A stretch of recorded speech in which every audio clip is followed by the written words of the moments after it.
জানিয়ে দেব এই মুহূর্তে হাতে পাওয়া সর্বশেষ গুরুত্বপূর্ণ আপডেট বাংলা সংবাদ। শুরুতেই থাকছে নাগরিক ঐক্যের সভাপতি মাহমুদুর রহমান মান্না বলেছেন, কেবল ঢাকাতেই নয়, দেশের বিভিন্ন স্থানে আয়নাঘর রয়েছে। শুক্রবার জাতীয় শহীদ মিনার প্রাঙ্গণে মায়ের ডাক আয়োজিত গুম এবং বিচার বহির্ভূত হত্যাকাণ্ড বন্ধের প্রতিবাদে আয়োজিত এক মানববন্ধনে তিনি এসব কথা বলেন। আইনশৃঙ্খলা রক্ষাকারী বাহিনী কর্তৃক গুমের শিকার ও নিখোঁজ হওয়াদের স্বজনরা মানববন্ধন করেন। নিখোঁজ ব্যক্তিদের ছবি, ব্যানার, পোস্টার ও প্ল্যাকার্ড হাতে নিয়ে মানববন্ধনে দাঁড়ান গুম হওয়া স্বজনেরা। গুম হওয়া ব্যক্তি যারা ফিরে এসেছেন তারা তাদের ভয়ঙ্কর অভিজ্ঞতার কথা তুলে ধরছেন। এ সময় ক্ষতিপূরণেরও দাবি জানিয়েছেন তারা। এবারে জানাবো রাজনৈতিক দলগুলোর সঙ্গে ডক্টর ইউনূসের বৈঠক শনিবার। অন্তর্বর্তীকালীন সরকারের প্রধান উপদেষ্টা হিসেবে দায়িত্ব গ্রহণের পর ডক্টর মোহাম্মদ ইউনূসের সাথে দ্বিতীয়বারের মতো বৈঠকে বসতে যাচ্ছেন রাজনৈতিক দলগুলোর নেতারা। তবে এই বৈঠকে আওয়ামী লীগ বা 14 দলীয় জোটের কেউ উপস্থিত থাকবেন না বলেই ধারণা করা হচ্ছে। জানাবো অভ্যন্তরীণ দুর্নীতি ও গুম তদন্তে আদালত গঠন করল সেনাবাহিনী। সেনাবাহিনীর অভ্যন্তরীণ দুর্নীতি এবং গুমের ঘটনা তদন্তে উচ্চ পর্যায়ের আদালত গঠন করা হয়েছে। শুক্রবার সেনাবাহিনীর পক্ষ থেকে বিষয়টি নিশ্চিত করা হয়। এবারে থাকছে যে কারণে পদত্যাগ করেন সোহেল তাজ। সাবেক স্বরাষ্ট্র প্রতিমন্ত্রী ও বাংলাদেশের প্রথম প্রধানমন্ত্রী তাজউদ্দিন আহমেদের ছেলে তানজিম আহমেদ সোহেল তাজ শুক্রবার গণমাধ্যমে প্রকাশিত এক সাক্ষাৎকারে তিনি বিভিন্ন বিষয় নিয়ে কথা বলেছেন। সেখানে তার স্বরাষ্ট্র প্রতিমন্ত্রীর পদ থেকে পদত্যাগের বিষয়টি উঠে আসে। প্রিয় দর্শক, এই বিষয়ে থাকছে একটি বিস্তারিত আলোচনা, সঙ্গে থাকুন। এদিকে বিএনপির মহাসচিব মির্জা ফখরুল ইসলাম আলমগীর ও সিনিয়র যুগ্ম মহাসচিব অ্যাডভোকেট রুহুল কবির রিজভীর সই নকল করে ফেসবুকে একটি প্রেস বিজ্ঞপ্তি পোস্ট করে একটি মহল। বিষয়টি নিয়ে বিভ্রান্ত তৈরি হলে দলের নেতাকর্মীদের বিভ্রান্ত না হওয়ার জন্য অনুরোধ করে দলটি। এবং সর্বশেষ জানাবো আন্তর্জাতিক সংবাদ। দাউ দাউ করে জ্বলছে জাহাজ, ভিডিও প্রকাশ করল হুতি। লোহিত সাগরে গত এক সপ্তাহ ধরে পড়তে থাকা গ্রিসের পতাকাবাহী জাহাজ সোনিয়নের ভিডিও ফুটেজ প্রকাশ করেছে ইয়েমেনের সশস্ত্র গোষ্ঠী হুতি। বৃহস্পতিবার প্রকাশ করা হয় ওই ভিডিওটি, খবর রয়টার্সের। এতে দেখা যায় দাউ দাউ করে জ্বলছে জাহাজটির বিভিন্ন অংশ। এদিকে হুতি জানিয়েছে জাহাজটি সরিয়ে নেওয়ার অনুমতি দিতে তারা রাজি আছে। তেলবাহী এ জাহাজ থেকে লোহিত সাগরে তেল ছড়িয়ে পড়বার শঙ্কা প্রকাশ করেছে পশ্চিমারা। এতক্ষণ শিরোনাম শুনছিলেন, এবার বিস্তারিত। প্রিয় দর্শক, আপনি যদি এই চ্যানেলে নতুন হয়ে থাকেন, ভিডিওটি দেখতে দেখতে চ্যানেলটি সাবস্ক্রাইব করে আমাদের সঙ্গে থাকুন। আর এই ভিডিও সম্পর্কে আপনি আপনার মূল্যবান মতামতটি কমেন্ট বক্সে জানিয়ে দিন। আর হ্যাঁ প্রিয় দর্শক, জানিয়ে দিন ভিডিওটি কোথা থেকে দেখছেন। কেবল ঢাকায় নয়, দেশের বিভিন্ন স্থানে আয়নাঘর রয়েছে। নাগরিক ঐক্যের সভাপতি মাহমুদুর রহমান মান্না বলেছেন, কেবল ঢাকাতেই নয়, দেশের বিভিন্ন স্থানে আয়নাঘর রয়েছে। শুক্রবার জাতীয় শহীদ মিনার প্রাঙ্গণে মায়ের ডাক আয়োজিত গুম ও বিচার বহির্ভূত হত্যাকাণ্ড বন্ধের প্রতিবাদে আয়োজিত এক মানববন্ধনে তিনি এসব কথা বলেন।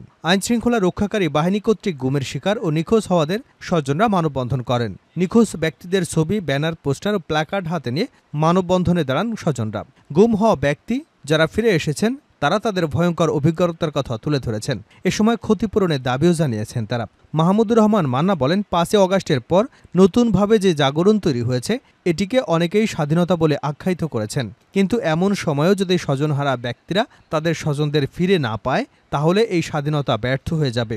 অন্তর্বর্তীকালীন সরকারের কাছে আবেদন থাকবে, দ্রুততম সময়ে স্বজনদের কাছে গুম হওয়া ব্যক্তিদের ফিরিয়ে দিন। তিনি আরও বলেন, আমাদের সৌভাগ্য যে আয়নাগর থেকে মাইকেল চাকমা ফিরে আসতে পেরেছেন, কিন্তু এখন পর্যন্ত অনেকেই ফিরে আসেনি। দুঃখ হয় যখন আমাদের গুম হওয়া ব্যক্তিদের নিয়ে কথা বলতে আসছি, তখন মন্ত্রীরা বলতেন ভূমধ্যসাগরে ডুবে যাওয়া ব্যক্তিদেরকেও নাকি আমরা গুম হওয়া ব্যক্তি হিসেবে বিবেচনা করছি।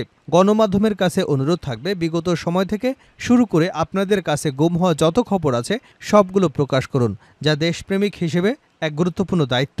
নাগরিক ঐক্যের সভাপতি আরও বলেন, আয়নাঘর নিয়ে গণশুনানির আয়োজন করতে চেয়েছিলাম, কিন্তু তার জন্য নানাভাবে আমাকে বাধা দেওয়া হয়েছে। তবে আমরা চাই এই গণশুনানির আয়োজন হোক।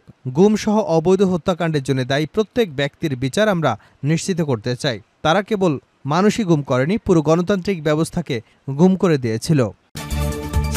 রাজনৈতিক দলগুলোর সাথে ডক্টর ইউনূসের বৈঠক শনিবার। অন্তর্বর্তীকালীন সরকারের প্রধান উপদেষ্টা হিসেবে দায়িত্ব গ্রহণের পর ডক্টর মোহাম্মদ ইউনূসের সাথে দ্বিতীয়বারের মতো বৈঠকে বসতে যাচ্ছেন রাজনৈতিক দলগুলোর নেতারা। তবে বৈঠকে আওয়ামী লীগ বা 14 দলীয় জোটের কেউ উপস্থিত থাকবেন কিনা এমনটা এখন পর্যন্ত জানা যায়নি। তবে ধারণা করা হচ্ছে আওয়ামী লীগ থেকে কারো না থাকার সম্ভাবনাই বেশি। শনিবার বিকাল 3টায় রাষ্ট্রীয় অতিথি ভবন যমুনায় প্রেস উইং জানান, শনিবার বিকাল ৩টায় রাষ্ট্রীয় অতিথি ভবন যমুনায় এই বৈঠক হবার কথা রয়েছে। প্রধান উপদেষ্টার প্রেস উইং জানান, শনিবার বিকাল ৩টায় বৈঠক শুরু হবে, যা চলবে রাত ৮টা পর্যন্ত। এর আগে ক্ষমতা গ্রহণের পর গত ৮ই আগস্ট রাজনৈতিক দলগুলোর শীর্ষ নেতাদের বৈঠক হয় ড ইউনূসের সাথে। সেদিন তার সাথে বিএনপি, জামায়াতে ইসলামী সহ বিভিন্ন রাজনৈতিক দলের শীর্ষ নেতারা সাক্ষাৎ করেন। সেদিন ক্ষমতাচ্যুত দল আওয়ামী লীগ বা ১৪ দলীয় জোটের কেউ বৈঠক করেনি। বৃহস্পতিবার বিকেলে ড ইউনূসের সঙ্গে বৈঠক হয়েছে বিএনপির। বৈঠকে আলোচনা ফলপ্রসূ হয়েছে বলে দাবি করেছে বিএনপির মহাসচিব মির্জা ফখরুল ইসলাম আলমগীর। তিনি বলেছেন, দীর্ঘ সোয়া ঘণ্টা বৈঠক হয়েছে, আলোচনা ফলপ্রসূ হয়েছে। আমরা আশাবাদী অন্তর্বর্তীকালীন সরকারে যারা আছেন তাদের আন্তরিকতা, দেশপ্রেম, যোগ্যতা দিয়ে খুব দ্রুত একটা দেশে স্থিতিশীল পরিবেশ ফিরিয়ে আনবেন। সেই সাথে একটা নির্বাচনের ব্যবস্থা করবেন, প্রয়োজনীয় সংস্কার করবেন বলে আমরা বিশ্বাস করি। অভ্যন্তরীণ দুর্নীতি এবং গুম তদন্তে আদালত গঠন করল সেনাবাহিনী। সেনাবাহিনীর অভ্যন্তরীণ দুর্নীতি এবং গুমের ঘটনা তদন্তে উচ্চ পর্যায়ের আদালত গঠন করা হয়েছে। শুক্রবার সেনাবাহিনীর পক্ষ থেকে বিষয়টি নিশ্চিত করা হয়েছে। সম্প্রতি এক সাক্ষাৎকারে অভিযুক্ত কর্মকর্তাদের বিষয়ে সেনাপ্রধান ওয়াকারুজ্জামান বলেছিলেন, এ বিষয়ে তদন্ত চলছে, তাতে দোষী সাব্যস্ত হলে অবশ্যই ব্যবস্থা নেওয়া হবে। অনেক বিষয়ে তদন্ত হচ্ছে বলেও জানিয়েছেন তিনি। সেনাপ্রধান আরও বলেছিলেন, প্রমাণ ছাড়া কারো বিরুদ্ধে ব্যবস্থা নেওয়া যায় না। তদন্ত প্রক্রিয়াটি একটু ধীরগতিতে চলছে। এখানে বেশ কিছু বিষয় নিয়ে কাজ করতে হবে। যে কারণে পদত্যাগ করলেন সোহেল তাজ। সাবেক স্বরাষ্ট্র প্রতিমন্ত্রী ও বাংলাদেশের প্রথম প্রধানমন্ত্রী তাজউদ্দিন আহমেদের ছেলে তানজিম আহমেদ সোহেল তাজ শুক্রবার গণমাধ্যমে প্রকাশিত এক সাক্ষাৎকারে তিনি বিভিন্ন বিষয় নিয়ে কথা বলেছেন। সেখানে তার স্বরাষ্ট্র প্রতিমন্ত্রীর পদ থেকে পদত্যাগের বিষয়টি উঠে আসে। তানজিম আহমেদ সোহেল তাজ বলেন, সংসদ সদস্য, স্বরাষ্ট্র প্রতিমন্ত্রী পদ থেকে পদত্যাগ করেছিলাম। অনিয়ম, দুর্নীতি, অব্যবস্থাপনার বিরুদ্ধে আমার প্রতিবাদ। সুতরাং একজন পদত্যাগ করার চেয়ে বড় প্রতিবাদ তো আর হতে পারে না। আমি নীরবে পদত্যাগ করে সরে গিয়েছিলাম। মেসেজ তো ছিল। মর্নিং শোজ দ্য ডে উল্লেখ করে তিনি আরও বলেন, আমাদের উদ্দেশ্য ছিল, আমাদের দল একটি নির্বাচনী ইশতেহার দিয়েছিল, যেটা নাম দিয়েছিল দিন বদলের সনদ। দিন বদলের সনদটা ছিল এক্স্যাক্টলি আজকের ছাত্ররা যেটা নিয়ে আন্দোলন করেছে এবং মুক্তির যুদ্ধ করে যে লাখো লাখো শহীদ রক্ত দিয়েছিল, সেই স্পিরিটটাই ছিল দিন বদলের সনদে। সোহেল তাজ বলেন, আমি মনে প্রাণে বিশ্বাস করেছিলাম বাংলাদেশকে পরিবর্তন করব, একটি নতুন বাংলাদেশ হিসেবে গড়ে তুলব, প্রতিষ্ঠানগুলোকে ঠিক করব, ইনস্টিটিউশনগুলোকে মজবুত করব, আমাদের বিচার বিভাগ স্বাধীনভাবে কাজ করবে, আমাদের প্রশাসনে কোনো রাজনীতি হবে না, পুলিশ উন্মুক্ত একটি পেশাদার বাহিনী হিসেবে, আইন শৃঙ্খলা বাহিনী হিসেবে কাজ করবে। তিনি আরও বলেন, আমি চেয়েছিলাম রাজনৈতিক প্রভাবমুক্ত একটি রাজনৈতিক কালচার গড়ে তুলব, সেটাই আমাদের ভবিষ্যতের চাবিকাঠি হবে। কিন্তু আমি যখন দেখলাম আমরা সে পথে যাচ্ছি না, কারণ একটাই, আমি বলেছি মর্নিং শোজ দ্য ডে, অর্থাৎ সকালই বলে দেয় দিনটা কেমন যাবে। তার পদত্যাগে একজন রাজনৈতিক নেতার প্রভাব খাটানোর বিষয়ে সোহেল তাজ বলেন, এটা একেবারেই ঠিক না। এরকম কোনো ঘটনাও ঘটেনি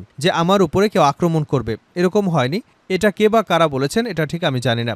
আমি সার্বিকভাবে পলিসি এবং যেভাবে কাজ চলছিল সেটার প্রতিবাদে চলে এসেছি। এখানে আরও কিছু বিষয় আছে। আমি মনে করেছি আমার যে ক্যাপাবিলিটি সেই অনুযায়ী আমি কাজ করতে পারছিলাম না, স্বাধীনভাবে কাজ করতে পারছিলাম না, কারণ আমি উদ্যোগ নিয়েছিলাম দেশকে দুর্নীতিমুক্ত করব। আমি উদ্যোগ নিতে চেয়েছিলাম প্রত্যেকটা মন্ত্রণালয়ে দুর্নীতি বিরুদ্ধে অভিযোগ কেন্দ্র থাকবে। আমি উদ্যোগ নিতে চেয়েছিলাম পুলিশকে একটি প্রফেশনাল ডিসিপ্লিন ফোর্স হিসেবে দুর্নীতির বিরুদ্ধে সবচেয়ে বড় হাতিয়ার হিসেবে ব্যবহার করব। আমার অনেক পরিকল্পনা ছিল, যখন দেখলাম সেগুলো বাস্তবায়ন করা সম্ভব নয়, তাই সরে গেছি। মির্জা ফখরুল ও রিজভীর সই নকল করে বিজ্ঞপ্তি। বিএনপির মহাসচিব মির্জা ফখরুল ইসলাম আলমগীর ও সিনিয়র যুগ্ম মহাসচিব অ্যাডভোকেট রুহুল কবির রিজভীর সই নকল করে ফেসবুকে একটি প্রেস বিজ্ঞপ্তি পোস্ট করে একটি মহল। বিষয়টি নিয়ে বিভ্রান্ত তৈরি হলে দলের নেতাকর্মীদের বিভ্রান্ত না হওয়ার জন্য অনুরোধ করে দলটি। শুক্রবার এক সংবাদ বিজ্ঞপ্তিতে রুহুল কবির রিজভী জানান, কোনো স্বার্থন্বেষী কুচক্রী মহল বিএনপি মহাসচিব মির্জা ফখরুল ইসলাম আলমগীর এবং আমার স্বাক্ষর জাল করে সামাজিক যোগাযোগ মাধ্যম ফেসবুকে একটি প্রেস বিজ্ঞপ্তি পোস্ট করেছে। ফেসবুকে পোস্টকৃত প্রেস বিজ্ঞপ্তিটি সম্পূর্ণ মিথ্যা ও বানোয়াট এবং অসৎ উদ্দেশ্য প্রণোদিত। তিনি বলেন, উল্লেখিত প্রেস বিজ্ঞপ্তি বিএনপির মহাসচিব এবং আমার স্বাক্ষর ও বিএনপির দপ্তর থেকে গণমাধ্যমে পাঠানো হয়নি। এটি সম্পূর্ণ বানোয়াট ও ভুয়া। সামাজিক যোগাযোগ মাধ্যমে ফেসবুকে বিএনপির মহাসচিব ও আমার স্বাক্ষর জাল করে প্রচারিত ভুয়া প্রেস বিজ্ঞপ্তিটির বিষয়ে দলের সকল কার্যালয়ের নেতাকর্মীকে বিভ্রান্ত না হওয়ার জন্য অনুরোধ করেন তিনি। দাউ দাউ করে জ্বলছে জাহাজ, ভিডিও প্রকাশ করল হুতি। লোহিত সাগরে গত এক সপ্তাহ ধরে পড়তে থাকা গ্রিসের পতাকাবাহী জাহাজ সোনিয়নের ভিডিও ফুটেজ প্রকাশ করেছে ইয়েমেনের সশস্ত্র সংগঠন হুতি। বৃহস্পতিবার প্রকাশ করা হয় ভিডিও, খবর রয়টার্সের। এতে দেখা যায় দাউ দাউ করে জ্বলছে জাহাজটির বিভিন্ন অংশ। এদিকে হুতি জানিয়েছে জাহাজটি সরিয়ে নেওয়ার অনুমতি দিতে রাজি তারা। তেলবাহী এ জাহাজ থেকে লোহিত সাগরে তেল ছড়িয়ে পড়ার শঙ্কা প্রকাশ করেছে পশ্চিমারা। বুধবার জাহাজটি থেকে তেল বের হচ্ছে বলে দাবি করে যুক্তরাষ্ট্র। ইউরোপীয় ইউনিয়ন বলছে তেল বের হওয়ার কোনো প্রমাণ তারা পায়নি, তবে প্রধান ডেকের বিভিন্ন জায়গায় আগুন জ্বলছে। উল্লেখ্য, গত 23শে আগস্ট থেকে হুতির হামলায় জ্বলছে এ জাহাজটি।